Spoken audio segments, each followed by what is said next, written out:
Okay, so we are recording. And this, my co-moderator is Miss Waller. So she is on your screen and you can see her. If you will submit questions in the chat box, she'll be glad to address them, okay? So in this session, we will have 5 students presenting their research in the education department. I will introduce each presenter and read the title of their presentation. Presenters, please share your screen while I'm introducing you. Please note, education students will have 3 minutes to present your work and 2 minutes to answer questions. Judges, I will also be providing you with the participant's number, which will go at the top of your judging form. All attendees will be muted throughout the presentation. If you have questions for the participants, please write them in the chat feature and we will read them to the presenter at the end of their presentation. Let's begin first with Erin Waters, presenting her work entitled Money and Markets. Judges, please note the participant ID number for your form is 42. Erin Waters, number 42. Erin, you may share your screen and unmute your mic.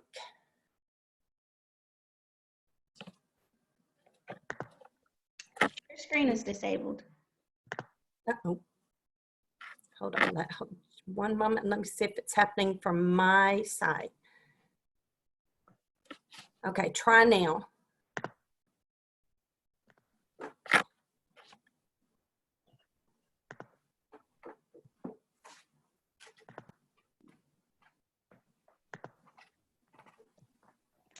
Hello, my name is Erin Waters. The study I conducted was based on a social studies unit titled Money and Markets. My research question was, do hands-on activities increase student learning?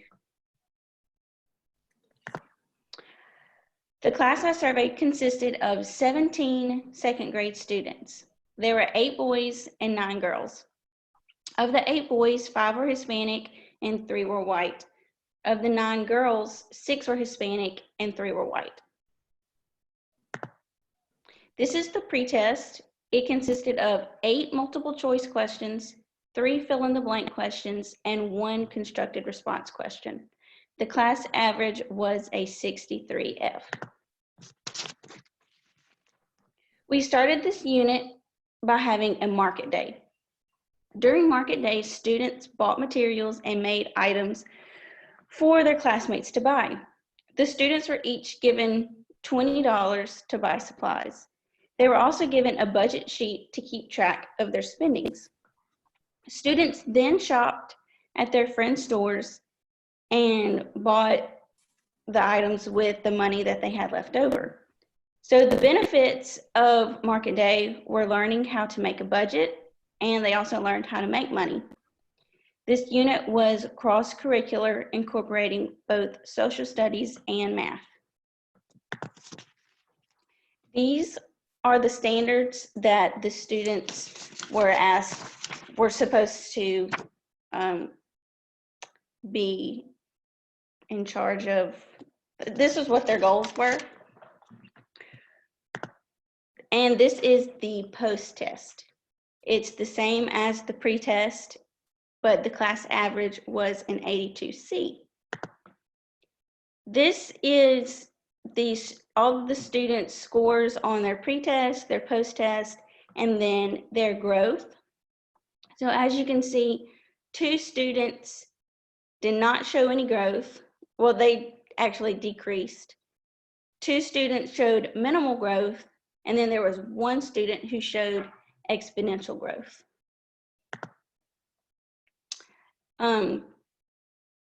To 2 students that did not show growth, one of them was because we took the test whole group, so she was not with her SPED teacher. The other student who decreased does not read or speak much English at all. There were 2 students that showed minimal growth. One had just tested out of SPED, so he's still not used to being in the classroom taking tests. And the other one does not participate. She doesn't pay attention, and when you call on her, she just sits there.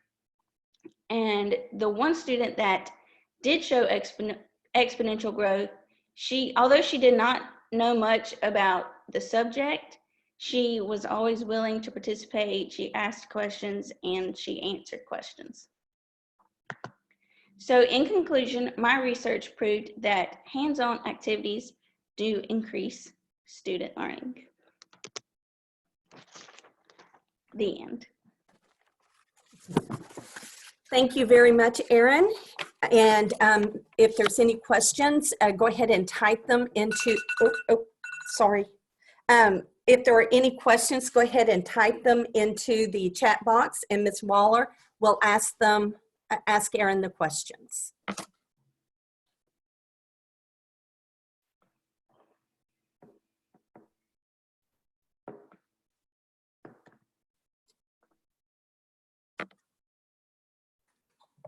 Okay, no questions? Well, I actually have one while we're waiting for other folks to ask questions. Erin, it seems like you're using a 7-point grading scale, and you may have explained that at the beginning of the presentation, but I was busy doing work and I didn't hear you. Why did you use a 7-point scale? I used a 7-point scale because that's what the school uses. So I was just following their guidelines. I see. Thank you. 7-point scale is tough.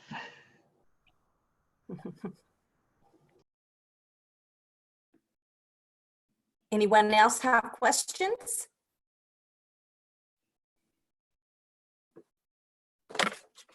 Okay, then thank you, Erin. We appreciate you presenting. I know that being the first one to go, especially, we've never done this before, so we're definitely on a learning curve. We appreciate you doing it first. And now we'll be moving on to the next one.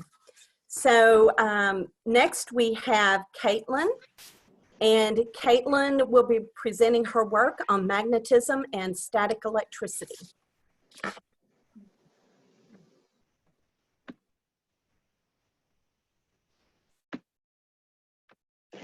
All right. Hey, Caitlin, wait just a moment. Wait just a moment. Let's give the judges another minute to finish scoring, okay? Sorry. Okay.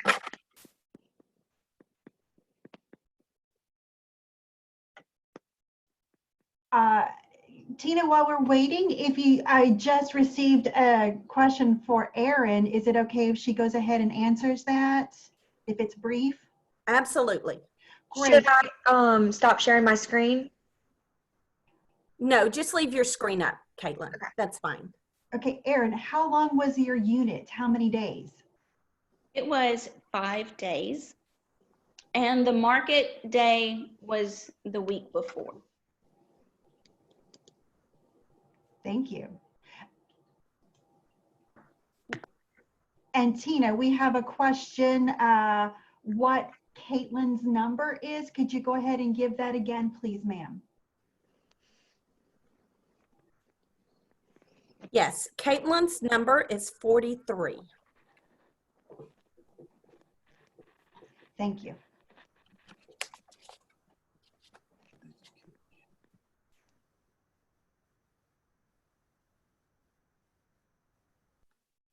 Okay, Caitlin, go ahead and begin.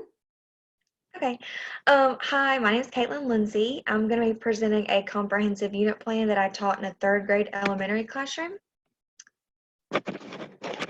So the comprehensive unit plan was a week-long unit in science or social studies. It required us to do a lot of research on our classroom and our schools. So I first began by giving my students a learning style inventory, a cultural style inventory, and an interest inventory. This helped me differentiate the needs of each individual student in my class and learn them better. We also researched different aspects of our school. We also did a textbook analysis to determine whether or not the textbook was accurately on grade level. And then we had to evaluate the standards that we were going to be teaching during the week. So this chart shows the results of my learning style data that I gave to my students. It showed that most students in my class were visual learners, and the ones who ranked first in visual were also they second ranked in kinesthetic, which means that they learn by doing and having hands-on activities. And this really helped me learn how my students learn best. So next, after examining my students, I administered a pre-test. It contained the content that I would teach throughout my week-long unit. I used this pre-assessment to determine what my students already know. After I pre-assessed my students, I had to ask myself, how do I use my research to effectively teach my unit? So based on the students' learning style data, I concluded that I should implement visuals like videos and different graphs and text, and then also hands-on activities for the kinesthetic learners and videos for the auditory learners and read aloud text. So on day one, the magnet constructed response met the needs of the visual and the auditory learners because we read it aloud together. And the students explored magnets in the room, which met the needs of the kinesthetic learners. And then we played a game where the kids sorted themselves by which different items were magnetic, which was for the visual and the auditory, because they had to stand up and move around themselves and read their cards out loud. On the second day, we did stations. They explored magnets by doing hands-on activities. So it was mainly for the visual and kinesthetic learners. On day 3, I incorporated videos from Generation Genius.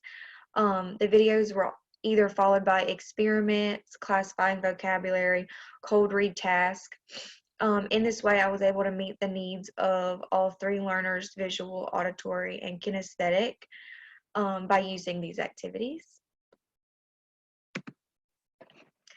Lastly, I gave them a post-test, which was the same as the pre-test. I compared the data from the pre-test to the post-test to determine the growth of each student and whether or not they met the standard that I wanted them to meet. And I also used the data to determine why or why not, if they grew, and why or why not. So this chart shows the scores from the pre-test and the post-test and their gains. All the students did poorly on their pre-test, which was to be expected because they didn't know the information that I was going to teach. They all showed growth. They all showed mastery of the standards besides one student. And I think the student showed, I think the student didn't show as much growth and didn't master the standard because he lacks motivation. And based on his cultural inventory that I gave him, he has very little help and motivation from home. So I concluded that the student needed differentiated instruction. If I would teach this lesson again, I would have differentiated for him. And based on the unit plan, I learned how to effectively plan and assess. I learned the importance of knowing the needs of each individual student before teaching, and I learned the importance of assessing throughout to see if students are actually learning or if I need to slow down my teaching. If I were to reteach this lesson, I would have given more specific feedback to students. I also learned that model is key during activities, and especially centers. Students need very detailed instructions and examples. I don't think that this teaching was my best work, but I think that this whole unit has really taught me the most. So this unit taught me the most throughout all of my teaching and what to do better for next time. And that's all. Thank you very much, Caitlin. Go ahead and put your questions in the chat box. And we'll give the judges a couple of minutes to score their rubric and Caitlin will be able to answer your questions.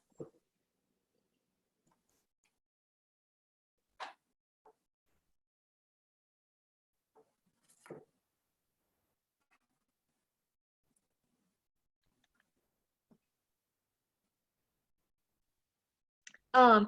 The student, can I go ahead and answer now? If I read it. Okay, sorry. Megan said, which day did the students seem to enjoy the most?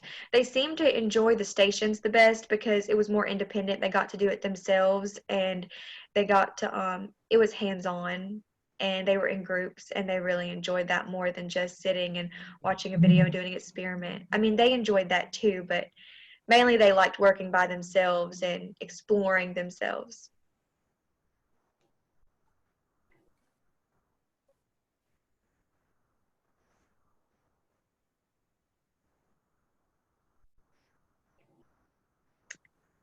Any more questions?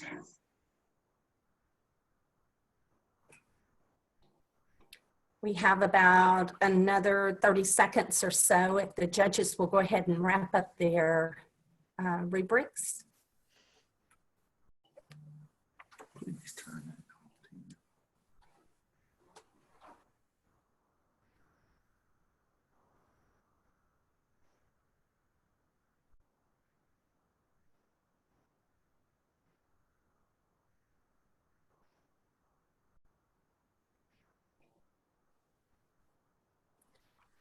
Okay, if there's no further questions for Caitlin, we're going to move on to Casey. And Casey is number 44. And Casey will be presenting Magnet Science Unit, Student Growth Research and Analysis. So my name's Casey Bagley, and this is my unit research. The reason that I wanted to do this research was I wanted to see if my teaching was actually effective for my students. If not, I needed to change that up. So my unit research process, step one, I started off by administering the learning style inventory so I know how to teach my students. And then I studied the unit as a whole so that I would know how to create the pre and post test. I needed to know that big idea at the end of the unit in order to know what to put on those tests.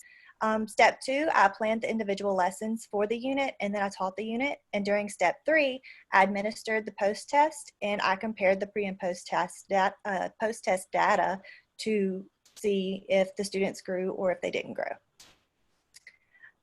This was my learning style data. Most of my students were visual learners, but as you can see, I had a really good mix in the classroom of all the different types. So I knew that I needed to be able to address all those different learning styles with my teaching.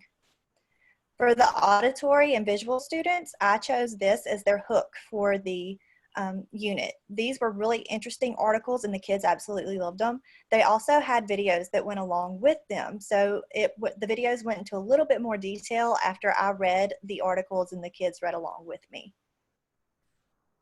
For the kinesthetic and visual students, I was able to find this little activity where they're able to create their own lock, and you have to use a magnet to open the lock. The students had a lot of fun with this, and they also had a step-by-step video to help guide them if they ever got stuck along the way. I probably should have allowed 2 days for this, but I only allowed one. No better for next time. For my pre and post test, my students, their unit goal was they needed to understand and demonstrate how and why magnets interact or do not interact with certain types of materials.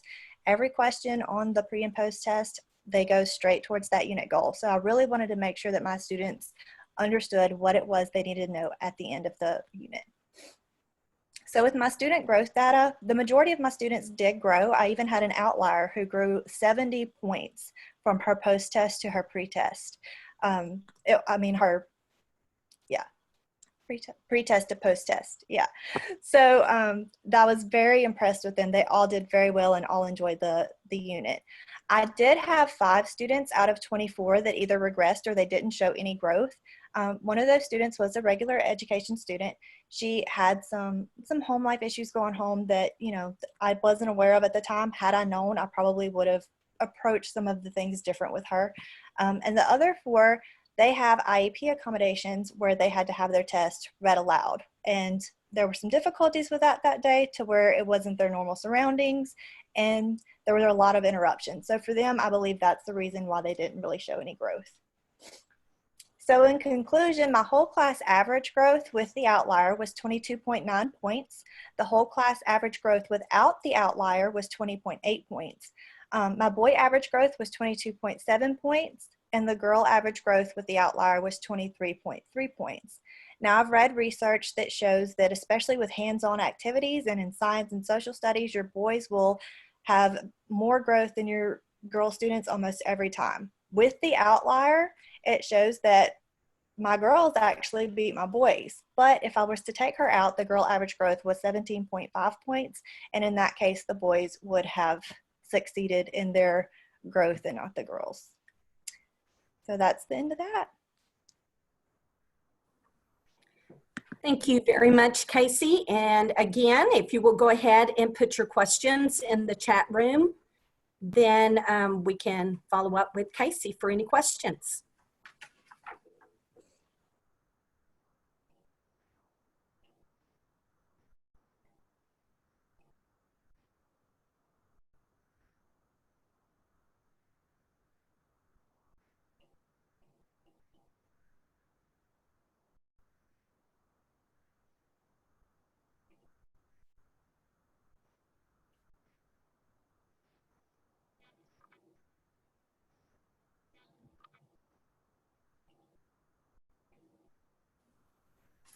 Surely some of y'all have questions for Casey.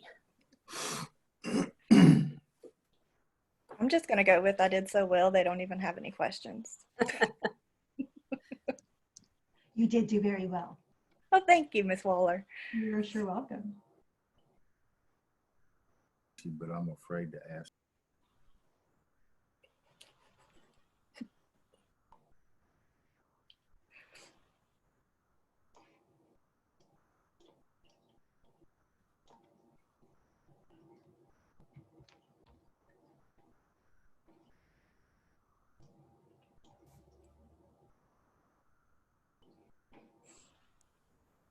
Okay, about another 30 seconds and for the judges to complete the rubric, and then we'll move on to the next one. We did get a question. All right, so ma'am, what was your favorite part of your unit? My favorite part of the unit was actually helping the students make their locks. They had so much fun with that, and I had a lot of fun with them as well. The video, it does show them step by step, but unless you actually have their attention, that doesn't work. So I had to be the one kind of mediating the video because they wouldn't really pay attention to the video. They paid attention to what they were doing. But it was a lot of fun. I really enjoyed that part. Another question, did your mentor provide you with resources? Not as many. I found a lot on Education Discovery.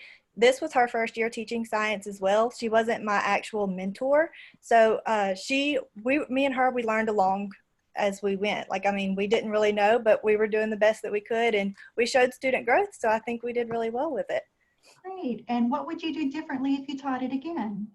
If I taught it again, I would definitely, like I said, the lock activity, that would have been 2 days instead of 1 because it took a whole lot of time.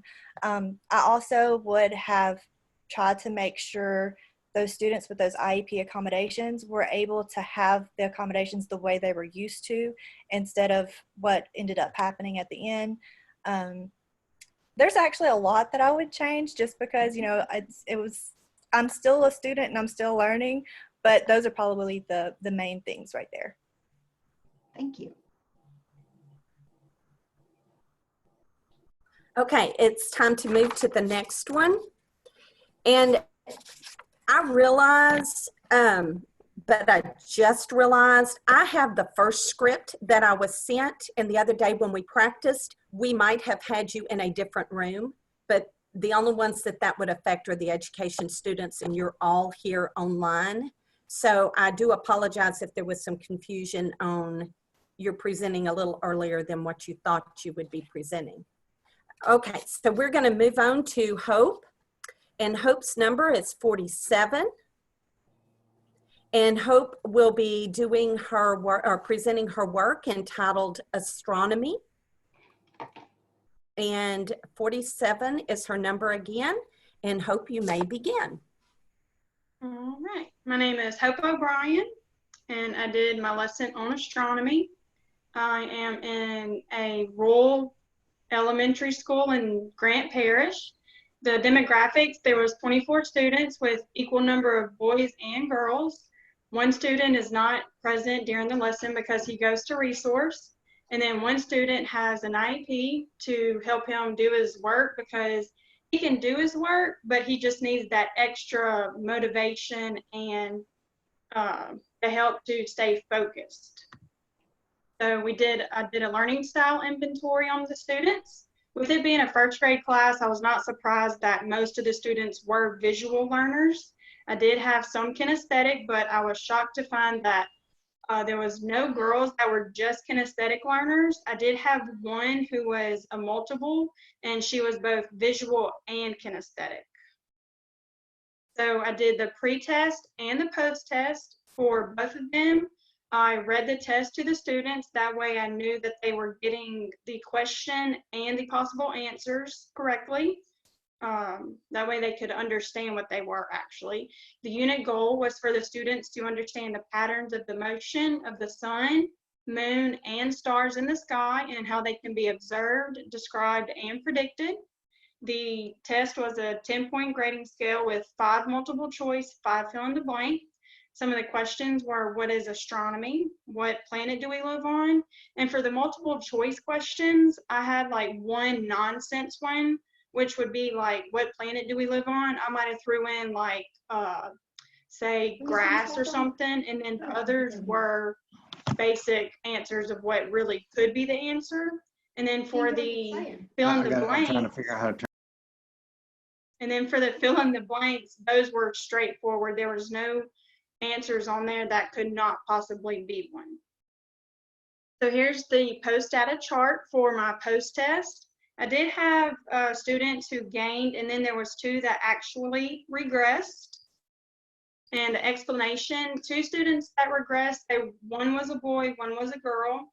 The girl, she was not interested in my lessons at all. I guess astronomy was just not in her wheelhouse. She was not interested. She kind of fell asleep at one point, I noticed. The boy that regressed, he was absent during the day, and then he's kind of a struggling student. I had 8 students who showed no gain. There were a few of them who made 100, so of course they were not going to have any gains because they've made 100 again on the post test. And then I had 13 students who improved their score by 10 points or more. And that is it.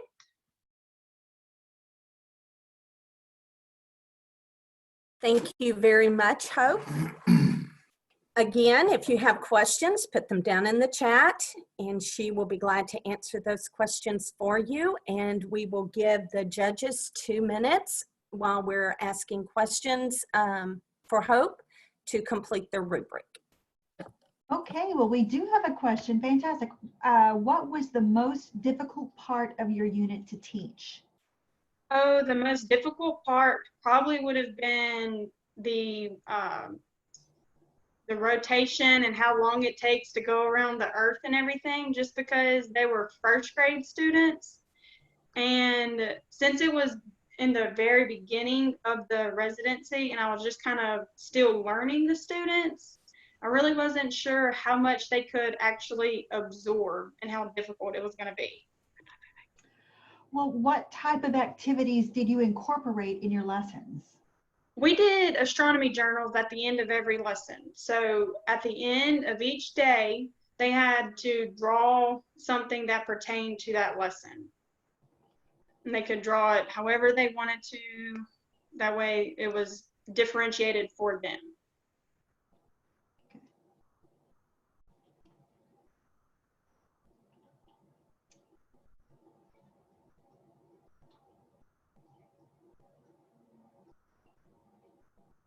I had a real quick question. For the girl, do you feel like there was any, did the fact that she was a girl make a difference in her disinterest? Do you think that there was any sort of influence? I would say no, just because of just knowing her as a student.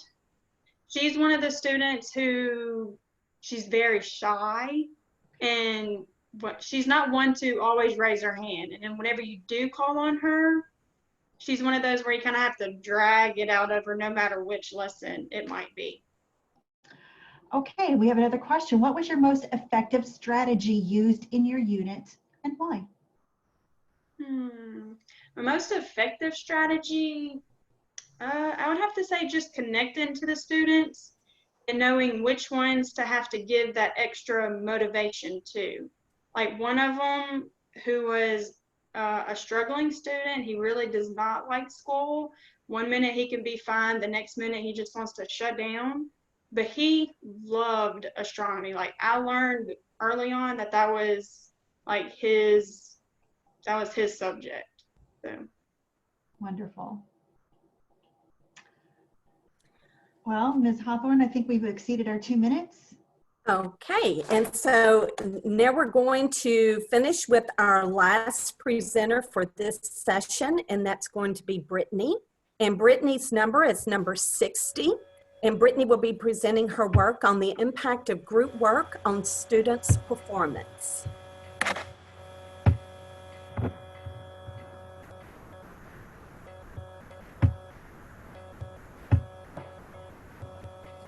Right. My name's Brittany Dunn. My project was on the impact of group work on students' performance.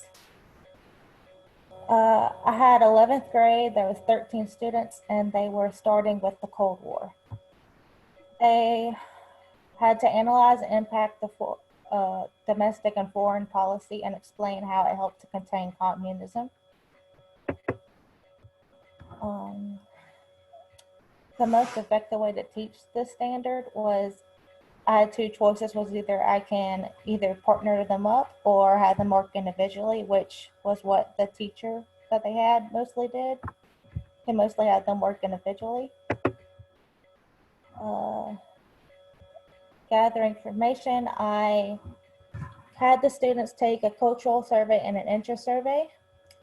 And then I gathered their readiness levels on reading and their social studies levels from their teacher.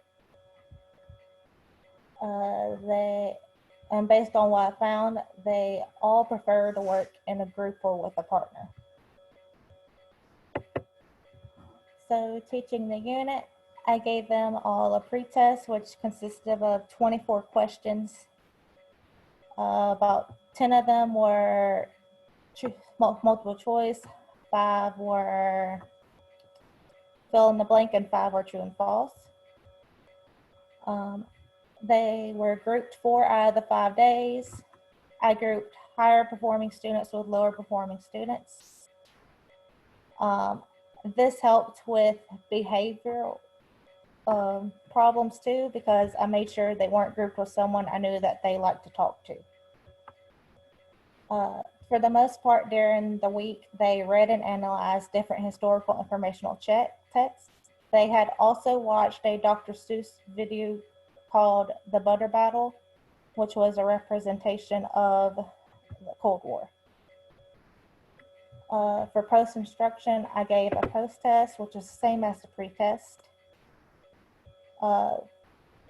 The average for the pre-test for all students was a 43, and it went up to a 65 for the post-test. The average score for females was a 47 and went up to a 60. For males, it was a 40 with the pre-test and a 68 with the post-test. For the higher performing students, there was 55 for the average for the pre-test and 77 for the average for the post-test. And the lower performing students had a 34 average in the pre-test and a 54 average for the post-test. My conclusions, based on the post-test and teaching the unit, I conclude that the group and partner had a positive impact on student performance. The pairing of the higher performing students and lower performing students positively influenced both groups academically. If I should repeat the study, I would increase student engagement with varying activities instead of just using different informational text. I would try to do more hands-on activities to increase their student engagement. I would be more selective regarding the use of technology. The students didn't really respond well to the Dr. Seuss video, so I would choose a different video that would maybe they'll be more interested in, and I would include another day of instruction because the students had trouble with understanding what the Iron Curtain was. They didn't fully understand that that wasn't a physical boundary. And I would put more emphasis on what the meaning of the Iron Curtain was. And that's it.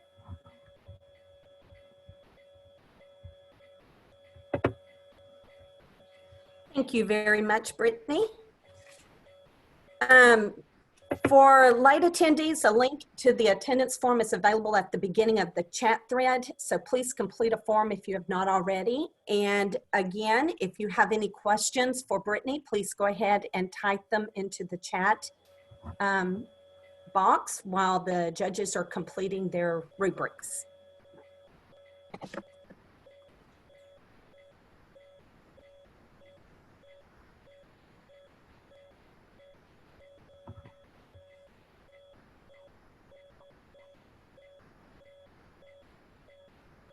I would just like to say I've enjoyed every one of these presentations. Congratulations, students. You all did a really great job, and I'm so excited that you participated in Scholar Day.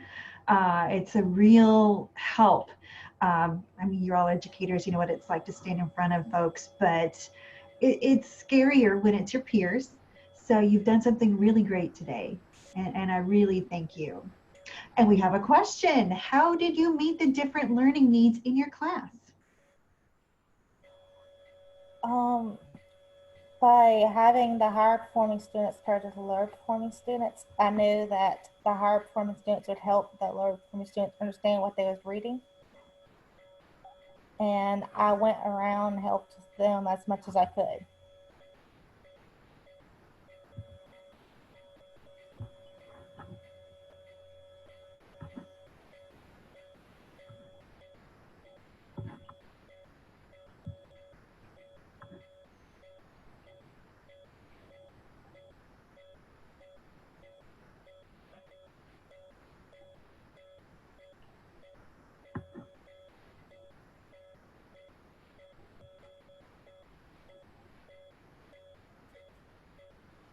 No other questions for Brittany?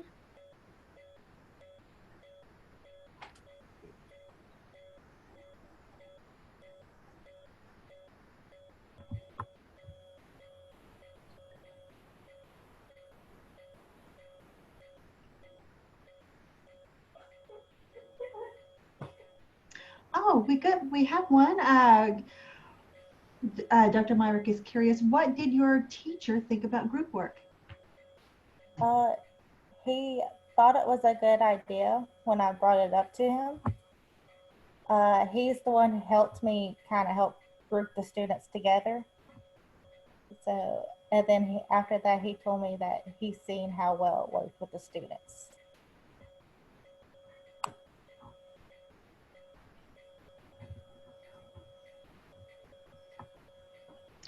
Did you implement any other Kagan strategies into your lessons?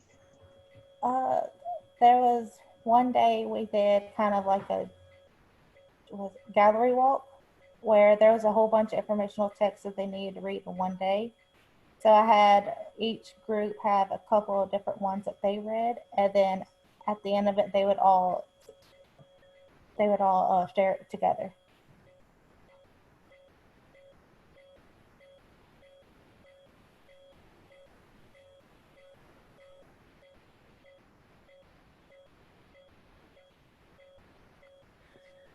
Okay, if there are no other questions, then we're going to end this session. I'm going to stop the recording now. The next session will begin at 10:30 in this same room, and it will be education again. And following that session will be a business presentation. So for session 2, we will begin at 10:30. So I will see everyone. Ms. Waller, that is correct, right? 10:30. Yes. Okay. So I will see everyone back. Thank you very much. You all did an excellent job, and we'll see everyone back at 10:30.